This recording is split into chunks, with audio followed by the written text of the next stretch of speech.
то, что Косово – это территория совершенного беспредела. Как вы думаете, какая цель этого проекта про Сребреницу и почему именно в этот момент? Цель – сломать сербов, она никуда не исчезала. 10 лет назад они пытались такую резолюцию провести в Совете Безопасности ООН. Мы использовали право вето.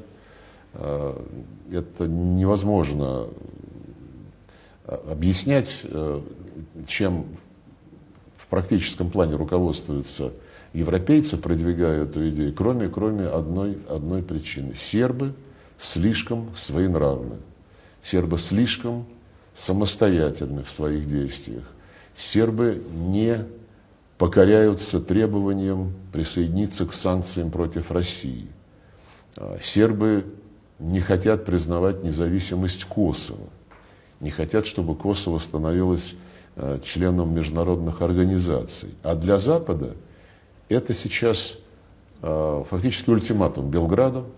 Позорные действия предприняли в Совете Европы. Парламентская ассамблея Совета Европы проголосовала за то, чтобы Косово было принято в качестве государства, в качестве полноправного члена в Совет Европы. Вот через несколько дней, по-моему, через пару недель, Комитет министров Совета Европы будет рассматривать тот же вопрос. И нет сомнений, что они протащат это решение. Они уже оправдывают свои действия в отношении Косово и в действии в Совете Европы тем, что в Косово налицо прогресс в борьбе с коррупцией, созданием эффективной системы юстиции.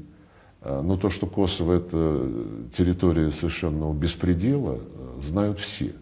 Но западные наши коллеги не краснее говорят вот о том, что это уже почти светоч демократии. Никакой там демократии никогда не было. Это территория организованной преступности, территория этнических чисток в отношении сербов. Искореняют православие, это совершенно очевидно. И Западу это нравится. Запад хочет, чтобы православию был нанесен непоправимый ущерб, и чтобы православный мир оказался под руководством